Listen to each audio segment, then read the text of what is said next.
Support for Consider This is provided by There's a new place for senior care with daily laundry service. A place with a day spa. A place where seniors get the care they need in the comfort of home. Home Instead Senior Care. from the campus of the University of Nebraska at Omaha. Consider This, a program of issues and information behind today's news. There's so many kids in foster care, and they're having an orientation. Ellie, people who take in foster kids are really special. The kind of people who volunteer when it's not even a holiday. We don't even volunteer on a holiday. Over 500,000 children are currently in foster care. The county puts these on because they can match a lot of kids and parents quickly. Look at the big kids. Everybody's avoiding them. I'm gonna go and say hi. But they're teenagers, okay? They use drugs and they watch people playing video games on YouTube. We're not equipped for any of that. Hi! Just FYI, we can all hear you. It's okay. Go mingle with the kitties and don't give it another thought. Bye-bye. She was cool. Lizzie comes with 2 younger siblings. 3 kids? Too much. Oh my God. They're adorable. Why would you show us that? This is never going to be easy, but with some structure and love, you could make your house a home. Lizzie! We love you. Please just go away. When I'm pissed, you know what I like to do? Really? All right, let me fix her, okay? Thanks, Daddy. I just got my first daddy. I want some of that. Hey, honey, can I help you with anything? No. Everyone, I'm Kathy Wyatt. Welcome to this week's edition of Consider This. Our topic, Nebraska's instant family. Here to talk more about it are Casey Ripperger, Permanency Supervisor for the Nebraska Children's Home Society, Aaron Horton, an adoptive father, and his adopted daughter, Elijah. Thank you all for being here and welcome to the program. Thank you for having us. All right, Casey, I want to start with you. How do you define adoption? So adoption can be seen in kind of like providing permanency legally and emotionally for a child. So it's becoming the legal parent to another person's child and raising that child as your own. Okay, and we, generally speaking, have 3 types of adoptions. We want to put those up for our viewers, and if you could just kind of briefly walk us through those, that'd be great. Sure. So there's domestic adoptions, which is when an individual or a couple becomes a parent or a caregiver to a child that's born in the United States. There's foster care adoption, and that's again when an individual or couple becomes a permanent parent to a child who was in foster care. And then there's international adoptions, which is when an individual and or couple becomes a permanent parent to a child who is born in another country. Okay, and how have adoptions, in your opinion, changed over the years? So in the past, it was suggested that a lot of the adoptions remain closed adoptions, which means that there's no contact or communication or connection between the children and their birth families. Now that's changed and it's more focused on being open adoption, so children can maintain those connections to their birth families. Adoption is also more openly talked about among families as well. So how does that change then the industry overall? I mean, I would imagine dealing with closed adoptions much different than dealing with open adoption. So what does that do, for example, for someone like you in your world? Right. So for me, in my world, in my role, is to help the youth that I'm working with and the families identifying those connections and finding a way to have that open adoption or those open communication and connections to their birth family or other important individuals in their lives. Okay, and you are one of many professionals working in the adoption realm here, and we're going to put up another graphic for viewers, and this is just kind of big picture perspective. Walk us through the professionals. So for adoptions to occur, there's always going to be an adoption attorney. There will be somebody helping the family through that adoption process. So that could be an adoption facilitator, or my role, which is a permanency specialist supervisor or like an adoption recruiter. For children in foster care, there are caseworkers and other legal parties. Sometimes therapists are involved, but those are the main ones involved. Okay, so let's, for the purposes of this program, we're going to drill down just a little bit into agencies. Nebraska Children's Home Society, and we'll talk specifically about foster care today. But tell us a little bit about your organization. Well, this year Nebraska Children's Home Society is celebrating their 125th year anniversary. And we have 9 different offices throughout the state of Nebraska. And we provide services in early childhood education, family support, foster care, and adoption. And our vision really is having a safe and loving family for every child. And we do that by following our mission, which is putting children first in everything we do, believe, and say. Yeah, 125 years. Yes. That's pretty incredible. And I'm sure that the agency itself has seen changes, over the years, but you just hit it in terms of what's most important, and that is the mission. And it sounds like a mission you guys have been living for the century plus, right? Yes, for sure. And so tell us a little bit, and you mentioned somewhat about it, but your role there, how long have you been with the organization? What's your role? Kind of paint a picture of what life is like at the Nebraska Children's Home. Right. So I have been with Nebraska Children's Home since August of 2018.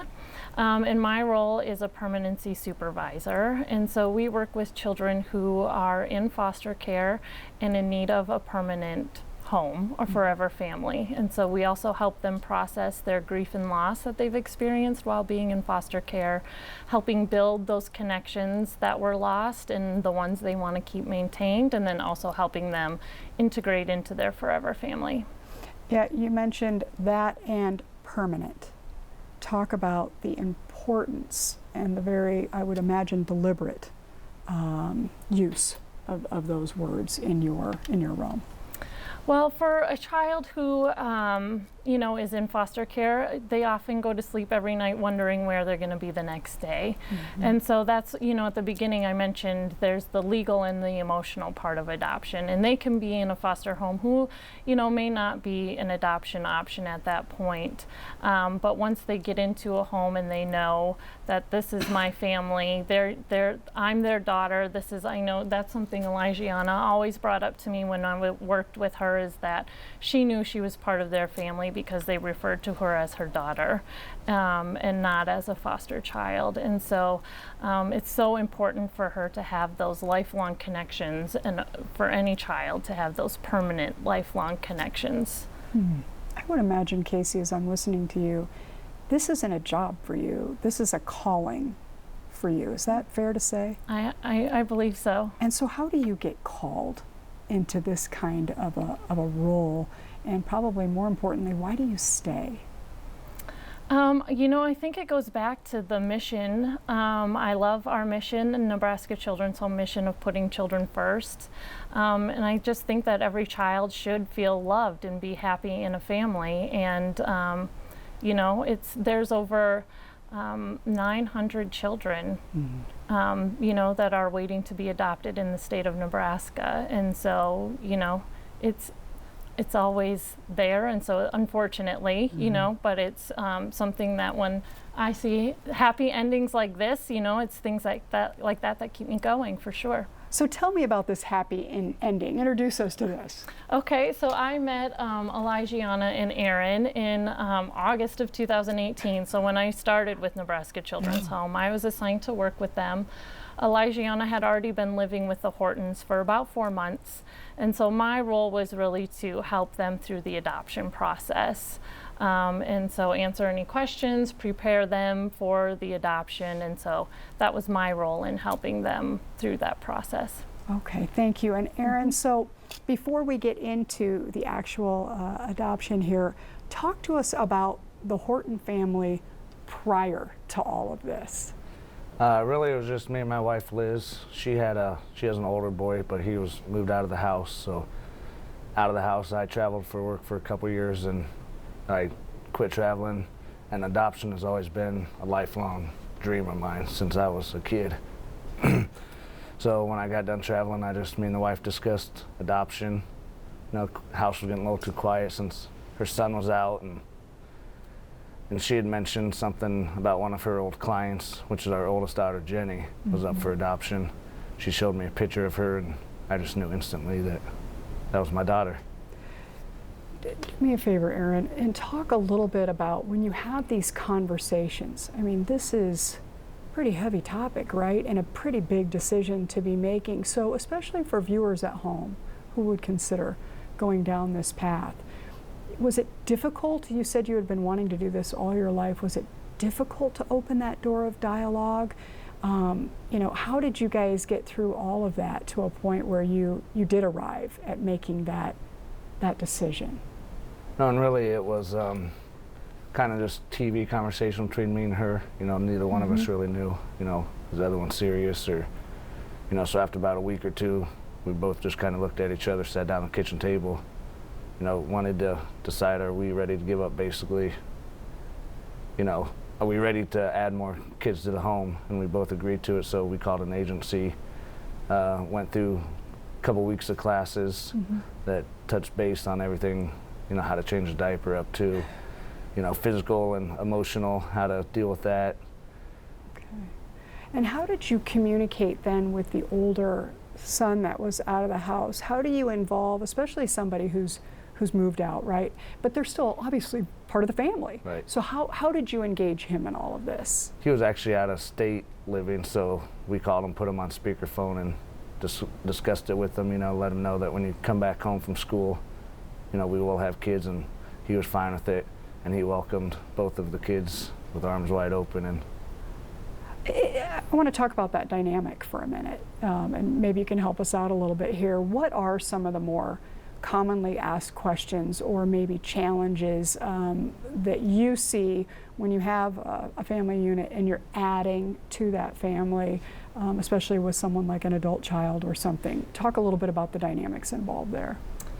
Well, you know, I think Aaron and Liz did a great job of talking it over with each other and with their family, and so it's having that open communication, understanding kind of how your family is at this time and how, you know, the dynamics are and how you guys are, you know, going on and going through life, and then how bringing in another child is going to impact that, because it may change some of the different aspects of your life, you know, when you're at home a couple and you know you don't have any children in your home. I'm sure bringing in 2 teenagers probably drastically changed their lives a little bit. Yeah, and I would imagine that with what you have to offer at Nebraska Children's Home Society, that there might even be classes or training or just that forum where people can come and ask questions. Yeah, so we offer the foster parenting classes. So if people wanted to become foster parents, they can come through that training. My role also, or the role of the permanency specialist, is to work with that family. You know, by the time I got involved with them, Elijah was already integrated into that family. She was calling them mom and dad and acting like a teenager, so you know, it was great to see. So my work was my job was easy when it came to this family. So wow, fantastic, and congratulations. Yeah. So how did you meet the girls, Aaron? So our oldest was, my wife works in the field as a social worker, so she actually had our oldest as a client 5 years prior, and then that case closed, and then our oldest went up for adoption, and that's when, you know, me and the wife talked about adopting. That's when we got on the Heartland Gallery and seeing her, Jenny, our oldest. So we got her through like a kinship program. And then Elijah would always come over, you know, spend the night, do slumber parties, pillow fights, and she needed a forever home. And I knew with Elijah also that first time she came over, I knew that she was my daughter. Wow, and this all happened within a 6-month time frame, correct? You went from having really no daughters to 2 in what kind of a time? Is it 6 months? Well, both adoptions were taking place within 6 months, but from the first one moving in to the last adoption, it was probably about a 1.5-year process, because you can't just adopt right away. You have to, you know, there's months of, you know, meetings and making sure that everyone's a fit for each other, and Okay, very good. And how common is that to be able to adopt within that time frame of each other?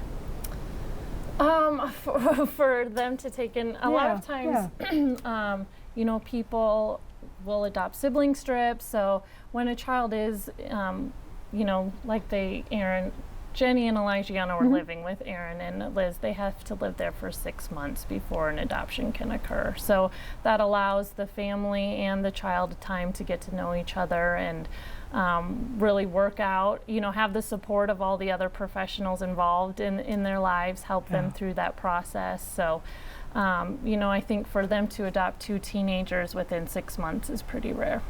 Wow. Hi, Elijah. How are you? Good. Hey, before we get into anything else, I want to know what's important to know about you. Tell us a little bit about you. I love to read. I like gymnastics. I love gymnastics actually. I'm kind of an introvert. I don't like to go out. I won't go out of my way to say hi to people. Okay. And you say you like to read. What do you like to read?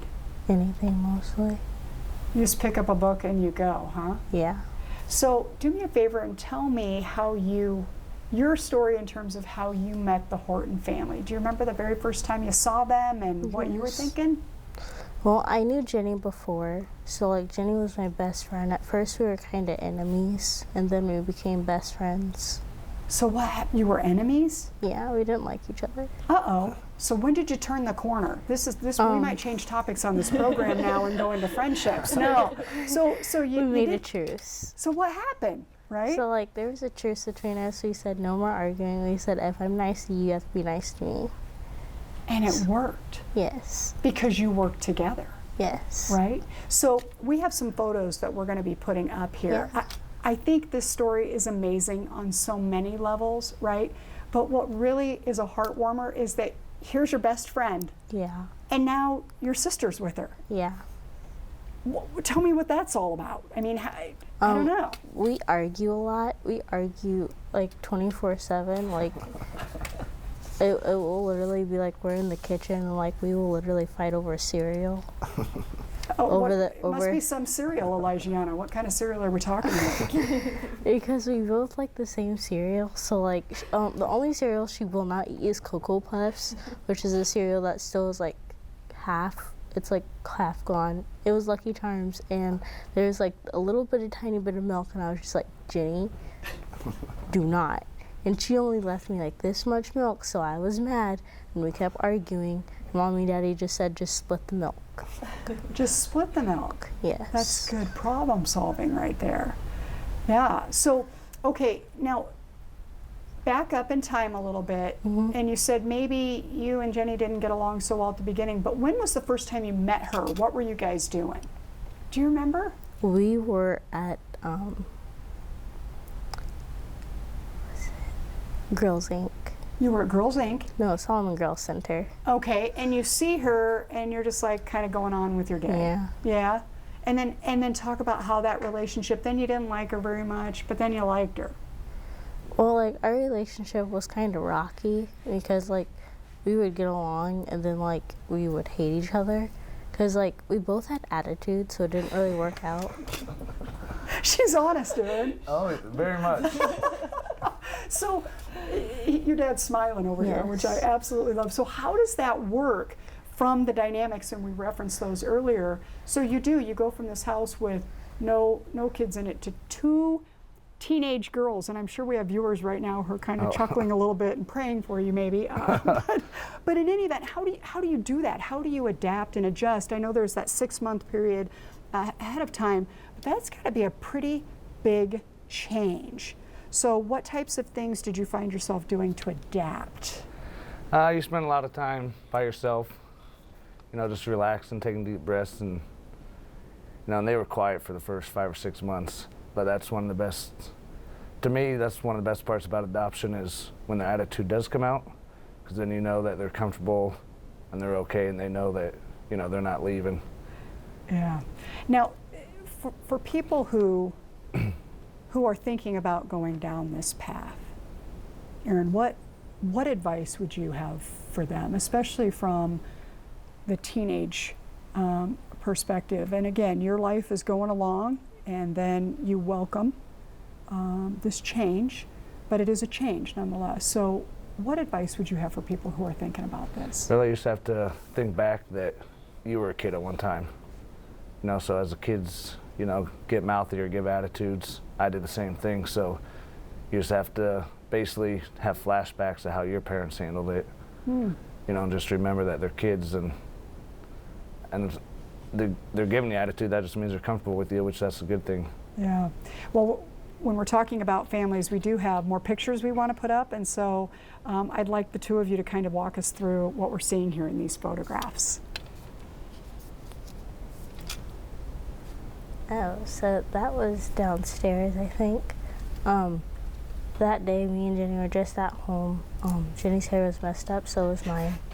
So was Dad's. Well, you're consistent. Yeah. Right? Okay, next. In the picture where me and Jenny are almost wearing matching shirts, we're on our back porch at night. Having a campfire. Yeah. I believe with s'mores. Wow. And here in the front, what's that front center picture? That's my wife, Liz, and then Jenny. our oldest, Jenny. They're very nice. Then that's me, Jenny, and Ryan on Christmas. Okay, the older son that you were Correct. talking about. Yeah, very nice family. Way to go. Okay, so Casey, I know Aaron talked a little bit, but talk about the benefits of adopting a teenage child. Well, you know, I think one, you can see she's open and honest. You know, she will tell you what she wants. There you go.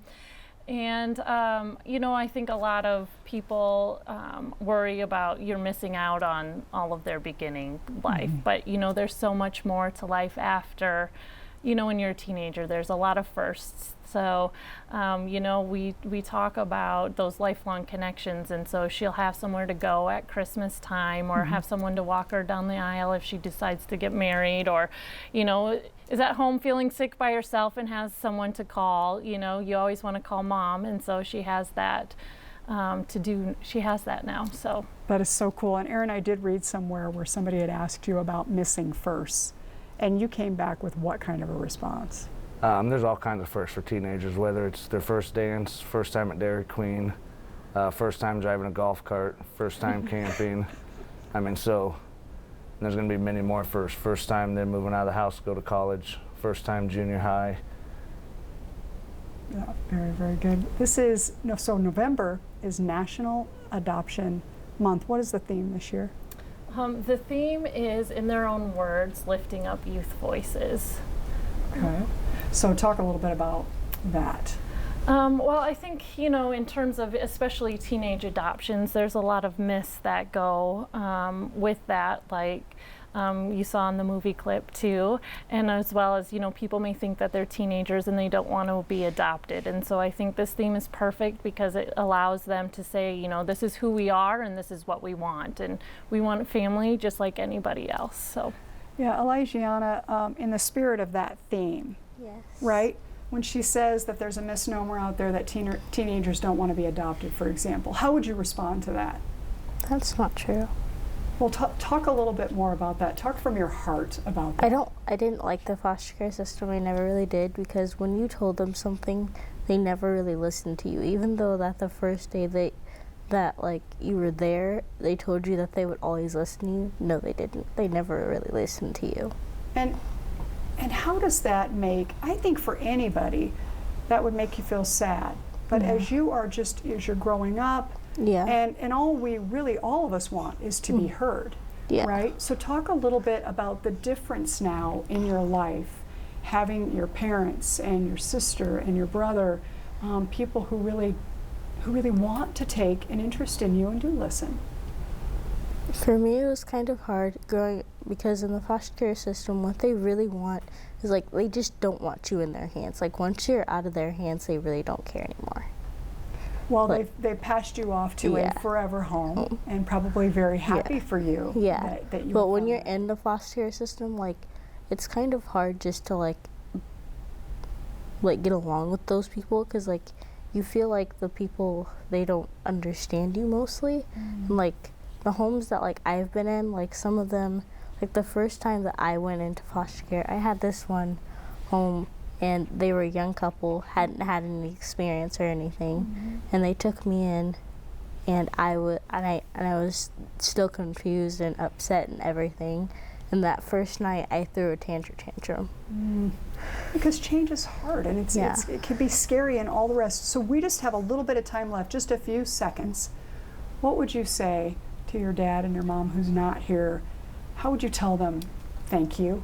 What would you say to him? Oh, thank you for making the right decision. Yeah. Yeah, you have a beautiful smile, by the way. Thank you. Yeah. So for our viewers who want more information, we do have some websites on what we've been talking about here today. So we're going to put those up, and folks can go to adoptuskids.org, childwelfare.gov, or nchs.org. I want to thank all of you for being here today and sharing your time and your expertise and your stories. Congratulations to your family. That is beautiful and amazing. More to come. Thank you. Uh-oh. Okay, all right. And I want to thank all the students working so hard behind the scenes, and of course our viewers for watching. More to come. As we close, a look at Schramm Park State Recreation Area in Louisville, as seen through the lens of Ryan Gerchen, a senior right here at UNO. We'll see you next week.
Consider This is an issues and information program produced by UNO Television. More information and program archives can be found at netnebraska.org/considerthis. If you'd like to share your comments about this program, call UNO Television at 402-554-2516 during regular business hours, or send an email to cwyatt@unomaha.edu.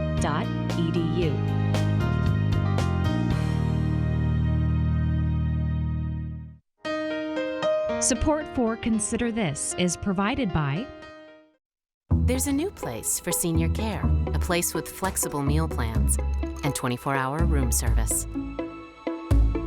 A place where seniors get the care they need in the comfort of home. Home Instead Senior Care.